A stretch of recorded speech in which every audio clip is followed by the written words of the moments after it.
Occasionally during my live streams, people bring up Miami because I'm in Florida and everyone knows Miami, so they always want to know, have I been there? Do I like Miami? And I made it very clear that I have a very palpable disdain for that city, if you can even call it a city. I call it a scam. I almost just don't even believe in Miami. It's kind of like the fucking Tooth Fairy to me. If the Tooth Fairy was a huge asshole whose only purpose was to bite your nipples off while you were asleep, I really do hate Miami. So let's get really into the meat and semen of why I hate Miami. I've only been one time. It was my junior year of college, and my friends and I went for spring break. We were going to celebrate it there, just go fucking wild. Yeah, Miami Beach party. Oh, tits all over the place. Look at all that ass, and look at all these beers and alcohols. And that was the plan. But we severely underestimated just how expensive everything in Miami is. We knew it was going to be a bit pricier, but not even Jesus Christ himself could have convinced us it'd be as expensive as it turned out to be. There was only one thing in all of Miami we could afford, and that was the hotel because we all pooled our money together to be able to afford that. Past that, we were left to die. The people in Miami wouldn't piss in your mouth if you were dying of thirst unless you had $1,000 to pay them for it. The prices there are out fucking rageous. We couldn't be left alone. We couldn't buy anything alone. We had to stay in a group and start budgeting our money. Hey man, look, I just ran out of soap and I need to get some at Walgreens. Can you spot me $50 so I can at least get halfway there and I'll cover the other 50? Because you can't afford anything. We couldn't buy a pack of almonds on our own without coming together as a group and budgeting that purchase. It's fucking insane how expensive everything there is. Let's go ahead and start from day one because it hit us immediately when we got there. We planned the trip for 4 days. We stayed all 4 days, but on the first day we knew we were in for a rude awakening. So day one we were already, ready to rock and roll, ready for partying. Hey, it's spring break. It's time to go nuts to butts. Let's fucking hit it and shit it. So we got a taxi, which was extremely expensive, got stuck in Miami traffic for an hour, and then made it to this area where all the bars are. I can't even remember what it's called, but there's a bar there that's like the Frankliner or maybe like the Frankie Doolittle or something. I don't remember, but it's a big bar there, and we paid $20 to get in, which is huge for us because in Tampa it's free entry if you're over 21. So paying $20 just to get in, that was a real slap to the urethra, but we did it anyway because spring break, baby. Woo! Shirt over your head and everything, about ready to go wild. And we made the mistake of ordering shots right upon getting there. Shots of Fireball, because in Tampa, a shot of Fireball is $3, and I'll never forget what it is in Miami at the Frankie Muniz Hotel or whatever. $18. $18 for a shot of Fireball. Fireball is the shittiest alcohol you can get in a shot, and it was $18 there. It was insulting. So after taking that shot, needless to say, it was basically like swallowing all of our money at the same time. We were already running out of money just from our first bar visit and first round of drinks.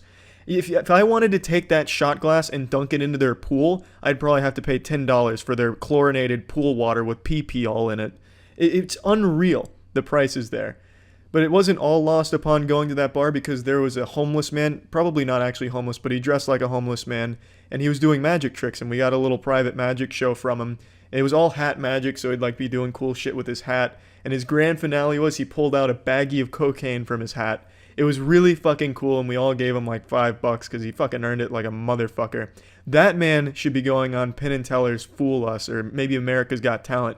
It was a great routine, and he's even got a little something to get the crowd energized. Just start throwing coke out. I could see him being a big magician someday. Hopefully he's doing well. We called it a night right after that because it certainly wasn't getting better than that magic show, and it certainly wasn't getting cheaper. So we went back to the hotel, and we started just drinking all of the alcohol we brought. That was a lot of fun, just 5 guys in the hotel room getting absolutely shit-faced because they couldn't afford to elsewhere. And I got extremely drunk, probably the drunkest I've ever been, and I blacked out. And then the next day, we all planned to go to the beach, but I was so incredibly fucked up that I needed to keep having the taxi driver pull over so I could puke. We finally got to the beach, and I still had to keep puking, but apparently all of the areas on the beach don't really have bathrooms. Miami doesn't believe in bathrooms, so I went to a Walgreens. They don't have a bathroom. I went to the next door business that I don't remember. They didn't have a bathroom. I went to the other business next door, which was probably like a cocaine supplier. I don't really know what it was, but it was a dilapidated little business. They didn't have a bathroom, so I ended up just puking on the road. I just figured, why not? I had nowhere else to go, and I'm sure it's pretty commonplace in Miami. I'm sure I'm about the 5th guy that morning to puke on that road. And I was feeling like shit for the rest of the entire day. The beach was underwhelming. It was just like every other beach in Florida. There was nothing super special about it except for some trivia like Dexter season 2 was filmed, or the Dexter intro was filmed on that beach. Like, who gives a fuck? It was so boring. At least right up until a Category 5 hurricane hit Miami that day. It wasn't an actual hurricane, but there was a goddamn monsoon that blew through and completely annihilated us. Apparently there was like a fucking news warning that went out, like, this is going to be the biggest storm we've had in 10 years. And we weren't listening to the news or anything, so we just went to the beach. There wasn't a whole lot of people there, but I can see why now. And it was just this incredibly disastrous storm that hit, with intense wind that was nearly knocking me over and my friends, and this hardest rain ever. It was like we were getting hit by baseballs. It was so miserable. Walked away bruised and bloody, but undeterred. Our spirits were still as high as they could be, because come that night we were ready to try again. Bars were out of the question because we couldn't afford the drinks, so we thought, how about clubs? So we went to a club. I don't remember the name of it. It might have been Platinum or something to that degree. $300 to get into that club. That's excluding drinks. That's not included. $300 just to go in there. Unbelievable. Needless to say, we all didn't have $300 a person to pay to get into this shit-ass club on the side of the fucking road. So we didn't go to that club. I don't know why it was $300. Maybe Jay-Z, Post Malone, Lil Wayne, and Johnny Cash was revived and they were all playing that night. That might justify $300 to go in there. But we didn't do it, so that was another bust. And then we decided, how about a strip club? Miami's famous for their strip clubs, and we thought maybe King of Diamonds would be fun.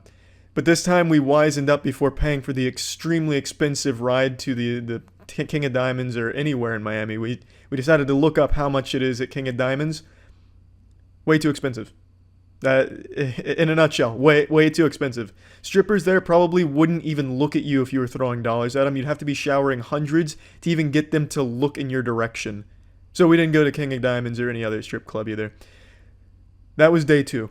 Day 3, we gave up. Day 3, we took a day to just recoup. We hung out in the hotel. We walked around Miami just at like little mom and pop stores, I enjoyed that. That was kind of fun. We saw a little bit of the city.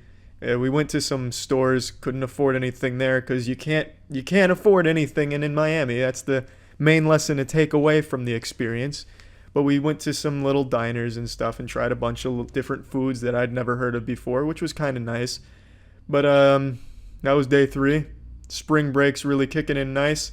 Day 4, we tried one more time. We went to different bars. The prices were a little bit better than at the Frankie show, the Frankie Way, whatever that bar is. The prices were a little bit better. So we all chipped in and bought a pitcher, which was just kind of the most pathetic drinking experience I've ever had because we were all just defeated. Like, you know what, guys? Well, how much money do we have left? 15 quarters? All right, let's just see if we can haggle a pitcher of beer off of this bar here. And miraculously, we did get a pitcher. And we all just kind of drank away the spring break because it was bad. I would have had more fun spending spring break in a sensory deprivation tank than in Miami. It was an absolutely miserable experience. The worst spring break I've ever had, and definitely the worst spring break I think a college kid could have. We lost pretty much all of the money we brought with us and had nothing to show for it. But it was kind of a good-looking city. It was kind of pretty, and walking around trying a bunch of different foods was kind of fun. I would never recommend anyone ever go to Miami because you just can't afford to. Unless you're taking out a mortgage, taking out some loans or something to be able to afford anything at all there, you're just not going to be able to have any fun. There's also a huge drug problem there, from what I could tell. I don't really keep up with the Miami news or anything. But walking the beach and shit, there are so many people asking you if you want to buy drugs, which was really uncomfortable. But overall, hated Miami. I would never recommend you spend spring break in Miami. Anywhere else. Literally spring break anywhere else. Go to fucking Antarctica, you'll have more fun. I don't really care where you go, but you will not have fun in Miami. That's the gist of it. That's it. See ya. I'm often asked to tell stories about my days from college since I've told so many, mainly around how I was a fucking weirdo for like the first year and a half pretending to be a mysterious anime character and shit like that. But today I wanted to mix it up and hit you with a story from the academic side of my college experience. Now, I was a digital arts major for the first 2 years I was in college, and then I switched to human sciences and exercise physiology for my concentration. And the reason for that is because I just truly wasn't talented in the art field at all. And I knew that going into it. I wasn't disillusioned thinking I was actually talented at art like some kind of sommelier with the crayons or anything. I'd always sucked asshole when it came to art. But I thought it'd be fun to at least try to do like some cartoon shit and animation in college because I'd always liked it. But it wasn't fun and I wasn't good at it. Half of my like actual physical art projects ended up looking like something Jackson Pollock would have made while overdosing on ketamine. My 3D animation shit was absolutely fucking terrible. That looked like a video game glitch. Like, it was all really fucking terrible. Now, unfortunately, I don't have any of the 3D models I worked on back then anymore. I just don't have the files. But luckily, my mother kept all of the actual physical art pieces that I've made. And honestly, it should be a crime that she even kept them. They're so fucking bad. But I'd like to take you on a tour through them. So, as you can probably guess, this is me. The resemblance is uncanny. This was my first self-portrait I did in the figure drawing course, and you can see just with each stroke of the pencil that I was able to just really capture a different, beautiful aspect of my figure here. I mean, it's like looking in a mirror, honestly. I bet you're asking yourself right now, Charlie, did you get an F for cheating? Because you probably just took a picture of yourself and submitted it. It looks so good. And I gotta tell you, this was hand-drawn, if you can believe that. And trust me, that's just the tip of the iceberg. I only got better from there. Here's...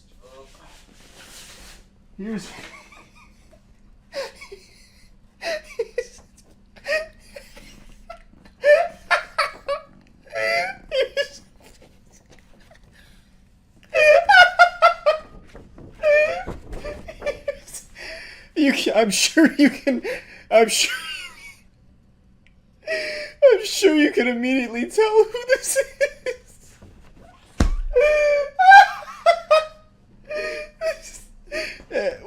It goes without saying, I don't even need to tell you who this is. This is my dad, as I'm sure you immediately guessed upon seeing it. You're like, oh, that's Charlie's dad. That's Mr. White. The pose I was able to really nail here. This was he was.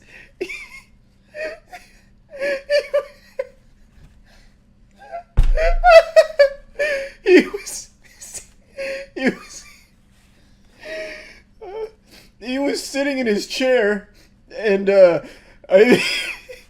I decided to capture the moment because I was like, wow, that's powerful, Dad. You're looking real profound right now, real sophisticated. Stay right there and let me draw you. Let me sketch you out. And this is how it came out. And he's like, wow, Charlie, why are we even sending you to college? You've already mastered the art. Wow. That's a good drawing right there. That'll go up on my Deviant Art if anyone needs any commissioned portraits. I'll indulge for the right price. And then of course we only keep going up from there. This one is the back of a skeleton, I guess. I think that's all that is. But that looks pretty good. You know, all things considered, a massive leap up from the other two, if I do say so myself. You can see the improvement. You can see me really starting. You can see me really starting to nail the vicissitudes of each different piece that I was capturing. And then here's me as a Pokemon trainer. There's me just. Yeah, tossing ye old Pokeball, catching a Hitmonlee or a Scyther, you know, any Pokemon Charlie likes. Buzzwole, perhaps. Yeah, so, you know, we're getting real good here. The hands look a little fucked up, kind of like some claymation type shit.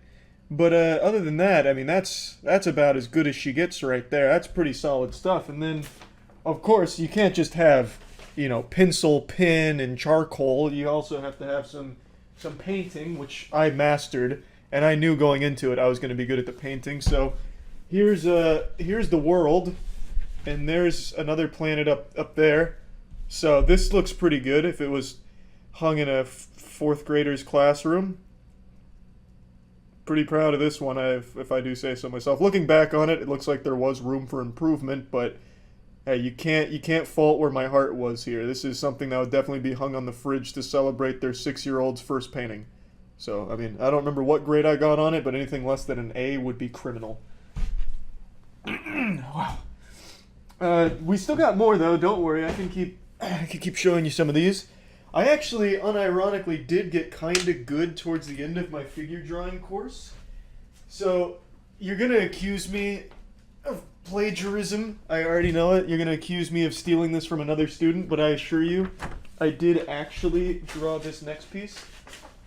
This was me looking at like an assortment of different things that the professor put on a table.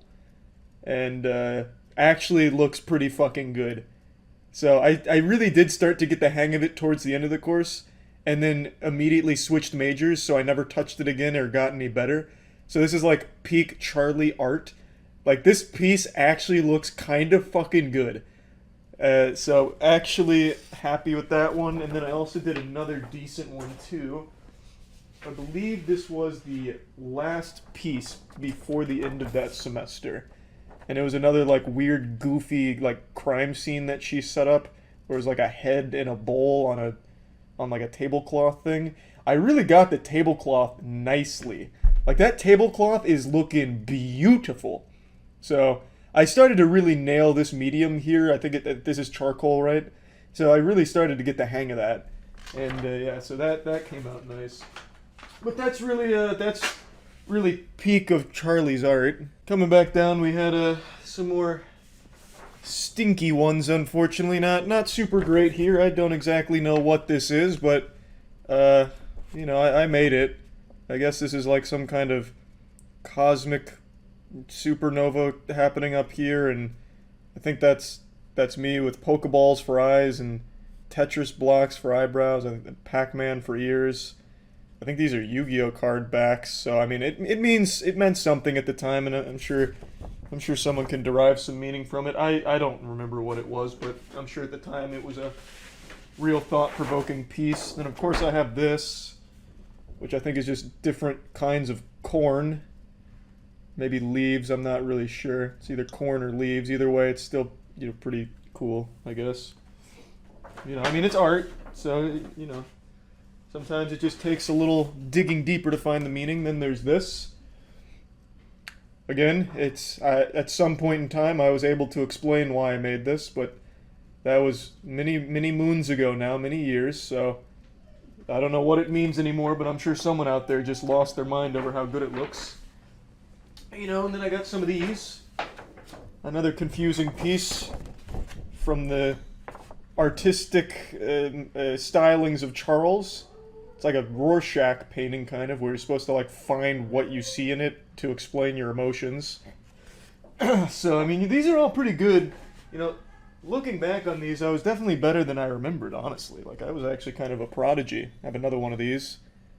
Still, again, I don't know what it means. It's like in Full Metal Alchemist Brotherhood, where Edward goes into that, like, zone with that like, faceless thing. You know, but again, I just wanted to show you, you know, I was a pretty talented art student, all things considered, before I switched my majors. I bet the university still beats themselves up about it, letting me switch majors. They should have told me to stick with it. I could have been one of the biggest artists in the world. But, you know, that's the way the cookie crumbles, I suppose. Yeah, I just wanted to show you some of my art pieces. I have a couple more stories from those art class days that I'll share in the future, but I thought this would be a fun one to start it with. So yeah, that's about it. See ya. The title isn't clickbait. I actually left my house today. I left my sacred dojo of Greece today for the first time in a few months, and I hated it. It was an absolute fucking disaster. It's like when the groundhog pops out of his hole and sees his shadow signaling a couple more weeks of winter.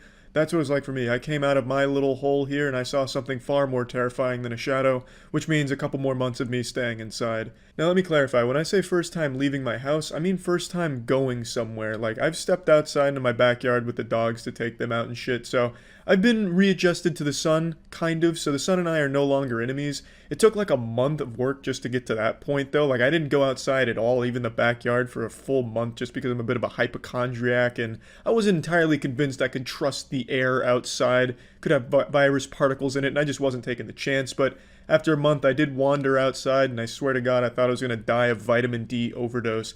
I felt like it was about to be that scene from Indiana Jones when they open the Ark of the Covenant and everyone's skin is melting off of their fucking bones. That's what it felt like first time seeing the sun, but since then I've become reacclimated to it, so the sun and I are no longer enemies. So, going somewhere today, the sun wasn't the problem. It was just everything else about the adventure here. So, my journey wasn't like a noble expedition or anything. I didn't leave my house to go put out a fire nearby or save a kitten from a tree. The reason I left my house was to go to a Walmart. And the reason I was going to a Walmart is because I wanted to look at their as seen on TV products, because I was hoping I could find some Nick Bolton originals like the tack shaver, the tack lantern, the tack glasses, and really put them to the test. I just kind of had that itch to try out more as seen on TV products because it's been a while since I've done that, and I knew Walmart carried them. And for as seen on TV products, I decided, you know what? It's worth the risk. I'll make this journey for this. Just like Moses, I decided I was going to climb this mountain and get the 10 Commandments and bring them back down for the people to enjoy. But instead of 10 Commandments, what I was getting from the top of the mountain was tactical shaving devices and tactical glasses and shit. So not quite as cool as 10 Commandments, but still something that I felt was very important. And now I decided to look it up. The last time I even started my car was March 15th, and I know that because the last time I left my house to go somewhere was March 15th to go see the movie The Hunt. And from then until today, my car hadn't been started a single time. It's gotten no exercise, shit's getting out of shape, and it just overall not feeling very well. I'm actually surprised it even started today at all. It's just been waiting for over 2 months now just for any amount of action that wasn't coming. And then today I said, you know what, you're off the bench, let's get you in the starting lineup, and they answered the call. My car started up with no problems, I threw on my mask, and I was ready to rumble. The trip to Walmart was pretty odd because there were so many cars on the road. I was led to believe that it was going to be like a ghost town if I went outside, like fucking going through Chernobyl, but that wasn't the case. The traffic was the same as I remembered it so long ago, the last time I ventured outside. So I feel like nothing has really changed outside in society except for me not being a part of it anymore, which made me feel kind of like an outcast, like that kid that sits alone at the middle school lunch table. But that was the first thing I noticed. When I actually got to Walmart, things were very different there. They had it like caution taped off as if it was a crime scene with a chalk outline on the ground from a murder that happened over Yu-Gi-Oh cards or something. It looked really intense and intimidating. They had like 5 kiosks outside. I don't know what the little stands were for. I didn't want to have any like actual close contact with a human being. I wanted to avoid my own species as much as possible, so I didn't investigate. I really can't imagine. Maybe they were selling like fucking lollipops or something, or maybe it was the Girl Scouts parents or some shit selling. I don't know. But there was a bunch of little kiosks outside that I have no idea what purpose they served. Almost everyone was wearing a mask, which made me feel like I was back in my college freshman year going to a rave where everyone used to wear these masks with little skulls on them. There's also just a really good handful of people that weren't wearing a mask, which I found odd because the people that weren't wearing a mask were the people that I felt really should, or most likely at least would consider, because they were all predominantly older people, and then a couple people that looked like they were on some kind of alcoholic binge and like stumbling over themselves. So I felt like the people that weren't wearing a mask were the people that really should have at least thought about it. But I mean, I'm not their parents. They can make their own decisions. I just thought that was something interesting. It was when I finally got into the Walmart where things really started to go south for this whole adventure here that I'd chosen to go on. So going inside is when things really opened up. I immediately made my way to the as seen on TV products stand, I suppose, and I didn't find any tack devices. Not a single Nick Bolton certified tactical tool, and I searched multiple times. I even went to the kids department. Not that I think Nick Bolton's tactical devices should be in the kids department, because these are tactical tools for tactical guys. They aren't children's toys. They're extremely dangerous for tactical situations. I mean, I swear to God, Nick Bolton's probably going to be selling tactical C4 just in case. So they shouldn't be in the kids department, but I wanted to make sure no stone was left unturned. I wanted to make sure that I checked everywhere thoroughly to find Nick Bolton's tactical devices. And it was when I went to the kids department that I saw my first little skirmish. There was 2 mothers, neither of which were wearing a mask, and they were getting into it a little bit. There was a verbal argument, which I love to hear. I do love public freakouts, and I kind of had an expectation going out today that there was going to be something like that just because everything I've seen online from it. And I was lucky enough to at least kind of encounter one.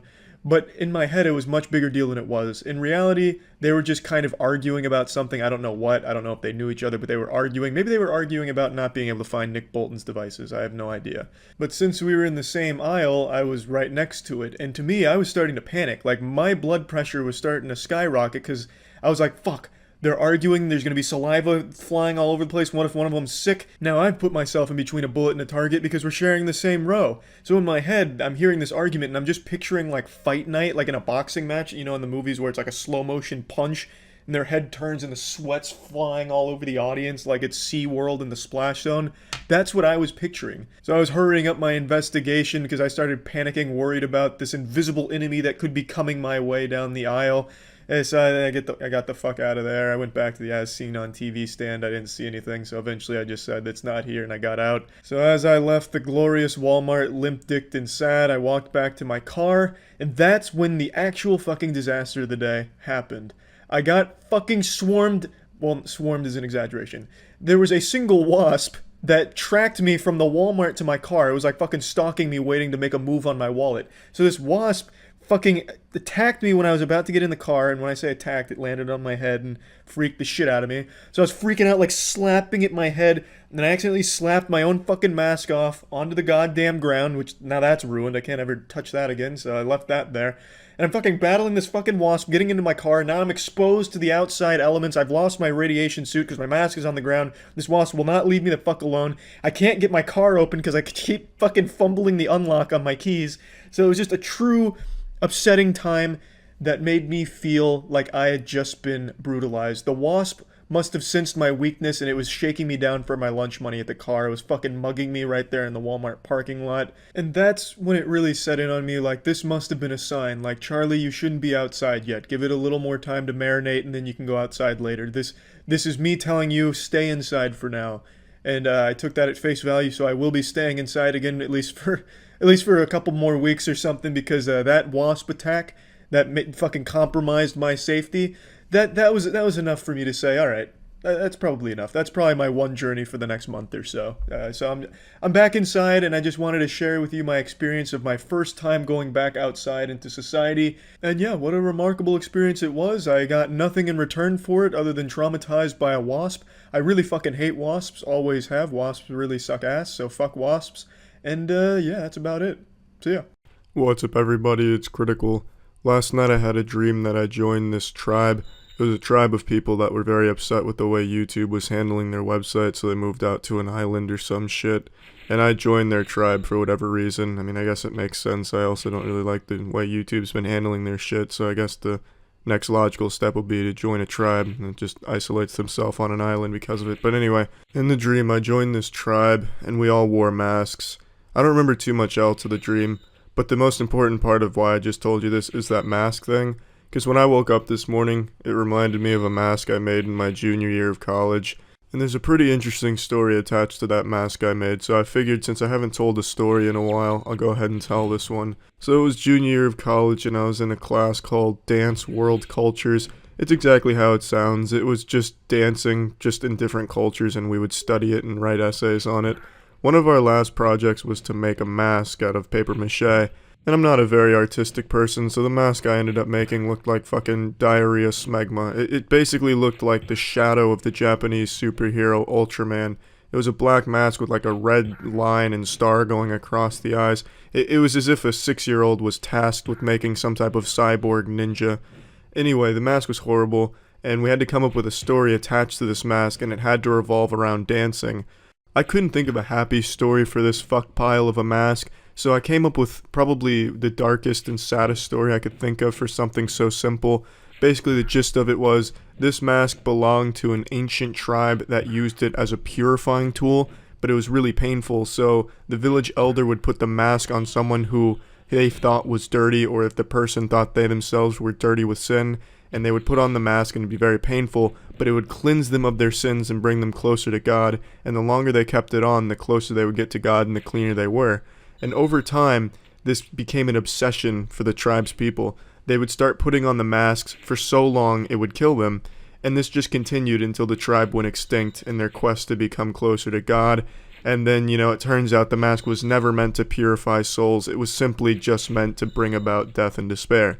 So, not a bad concept, really. I thought it was kind of clever. I thought the teacher would at least see I tried something different here. I know it's like some type of edgy, shitty manga that someone made on a fan fiction website, but, it was something I came up with quickly. I did it last minute, and I didn't think it was that bad. So I'm going to class liking the smell of my own farts, pretty confident that this paper will get me an A, because I've always done pretty well at writing assignments for classes. I knew the actual mask portion would bring me down because it looked like some type of dog shit you'd find in a Party City aisle. But regardless, I thought the story would at least carry it to a decent grade. What I didn't realize, though, is when we got to class, the teacher informed us we would be reading these stories out loud, and I immediately knew this was a fucking recipe for disaster. So everyone else had these really nice looking masks, and they had these really happy story attached to them. Ah, this was the mask worn by the fairy king of Udall Toodletown. Ah, it's beautiful. This mask was worn by all the best dancers in the city. It would make them fly and they'd never feel anything but happiness. And then it came around to my turn. And I just took a deep breath and I just braced myself for this train wreck that was about to happen.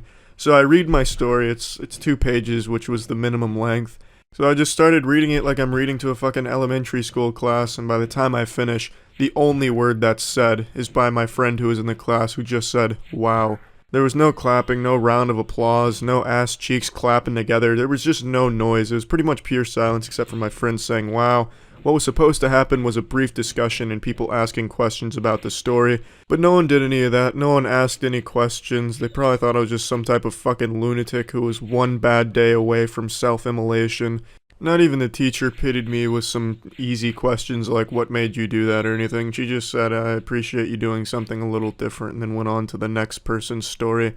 I still managed to get an A on the assignment overall, but I can't help but feel that that A was given to me out of fear that if I didn't get a good grade on this assignment, who knows what would happen. I mean, I came up with a really shitty Stephen King dark story for a very simple, dumb-looking mask.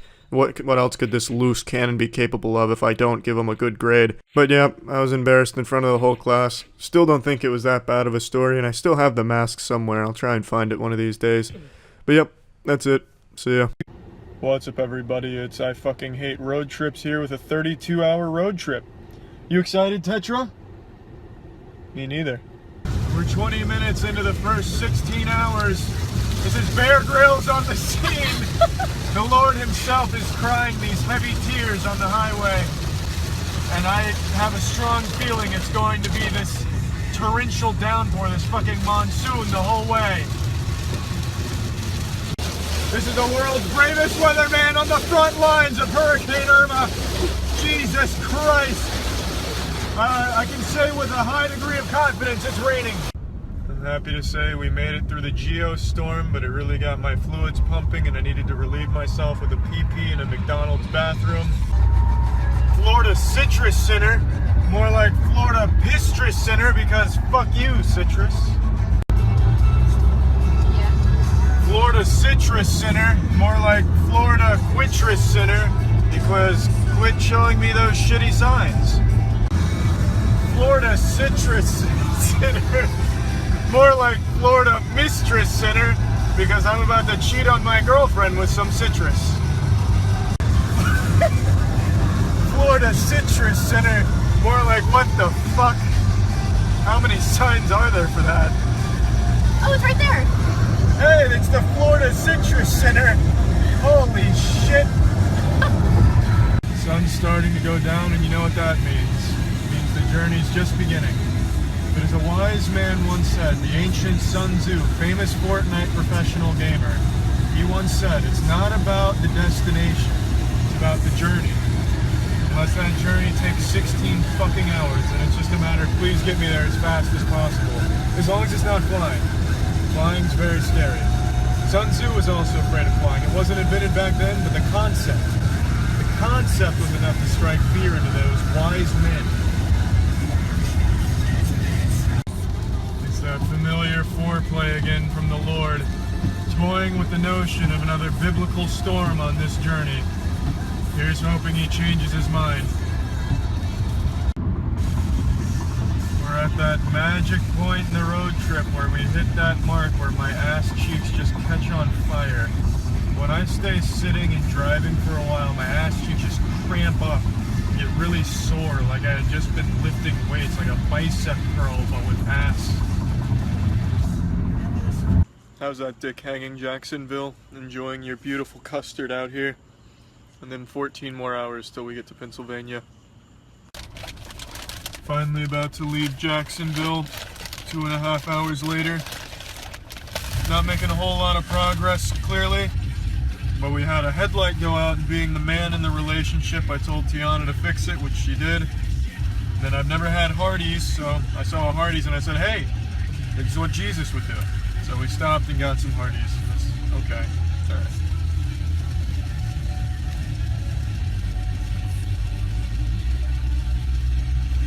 You still going? Yeah. I think we're good here. We gotta see you eating fries. Magical. Goodbye, Florida nerds. Hello, Georgia nerds. We've come to suck asshole and drive. And I've had my fill of asshole thanks to Hardee's. Are you familiar with the tale of hairy hands? No. Well, it's true. Well, I don't know if it's a true story. I don't know if hairy hands actually exist. Hairy hands, if you're watching, you're a pretty fucked up apparition. But anyway, for tonight's ghost story around the campfire at the Boy Scouts 16-hour road trip, I'll tell the story of hairy hands. So hairy hands is an urban legend, and it's said that on a very specific stretch of the interstate, I don't remember what interstate, it might be this one, it's unlikely, but it's possible, that on a specific stretch of the interstate, there's a pair of hairy hands that grabs the wheel of the driver and veers them off to the right to a nearby ditch. There's been about 50 reports from 50 different people all saying the same thing. They hit the road. Now, there's been no documented evidence. There's been one police sketch that I'm aware of done of hairy hands, but that's not very much fucking help because it just looks like a middle schooler's creative art piece of just a pair of monkey hands. So they're not going to catch hairy hands based off of a police sketch of hands. But apparently it's just the hairiest hands, like some Atom Family shit, grabbing the wheel and throwing people off. So that's some pretty wild shit. What a world, right? Decided to take another little detour and get some blood pumping for the remainder of the 11 or 12 hours I still have left of the trip. So I'm going to the only 24-hour gym that doesn't require membership, and it's Planet Fitness. Just even saying that hurts me. It's a sin, but sometimes you gotta do what you gotta do. My testosterone levels are gonna drop in here. I might even grow titties, but I need it. Let's get after it. The Savannah, Georgia quick detour pump session at Planet Fitness was alright. Got a good old pumperoo in there, pumperoni. Now it's back on the long drive grind. Yeah, it's 5 a.m. So fucking what? We're still on the road. While you pussies are asleep, we're out here. Very bored. Big fucking deal. The sun's coming up again. Meanwhile, my dick has never gone down. Fully erect for the whole trip, baby.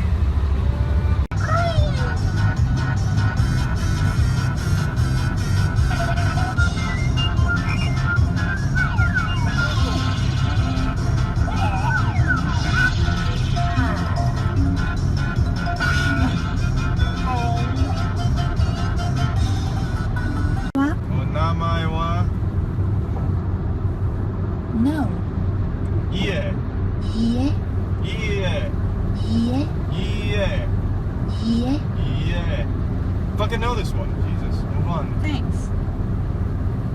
Arigato. Arigato. Arigato. Arigato. Do you think I'm a fucking child? I know these. Arigato. Jesus. Give me some decent ones to learn. I'm trying to be a Japanese expert by the end of the trip. Goodbye. Sayonara. Sayonara. Sayonara. Sayonara.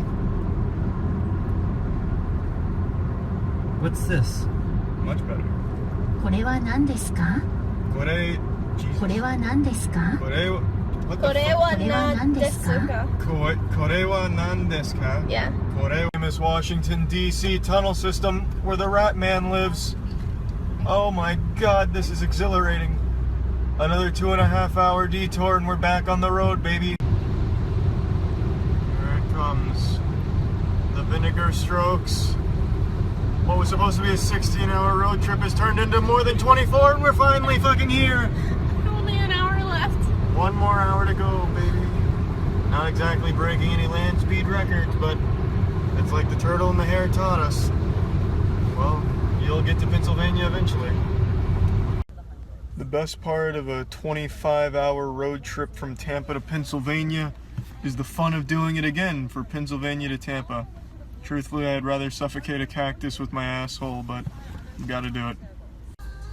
I've got some fucking great ideas for laws to put into place, baby. I'm coming to pitch them directly to the cream of the crop. We're gonna make Fortnite a national holiday. Spent the night in DC and was surprised to learn there's people that actually live here. It's not just 8th graders on their field trip or animatronic workers. My eyes have been opened. You used the Exodia cards in your duel with Tiger, Oh, right? Jesus, the Those are the foreshadowing. cards of them all. And really rare. Could I possibly see those legendary cards? Don't do it, Yugi. Why not? Just Don't be fucking kind do with it. them. Say goodbye to Exodia! You piece of shit, Weevil. Hello, Virginia. Hello to me. Hentai is a sin the Lord can't see. Sucking on your penis, sucking on your tits, rimming out your asshole, looking at some bricks. Trees stay green and the traffic stays jammed. Your mom's not a virgin, she stays slammed. Beer is Bud and my truck is Ford. Your mom rides my dick and I get real bored. Fuck you, Virginia. We're in the deep south of the up north now, baby. Yeehaw. Cunnilingus on my sister, but I never touch my mom. She done gave me life because her pussy is so strong. I love my tractor and cold brewski. I tell my sister's butthole I see a little bit of pooski. Now presenting an interview with the man who invented one-ply toilet paper. What do you mean we can't use broken glass? Alright, we'll use the next best thing. 51 hours. That's how long it took in the car to go from Tampa to Pennsylvania and then back. That's fun. The goal of the trip was to go to a wedding, which we did. Well worth 51 hours, I do say so myself, for sure. Could have flown. It's not an option.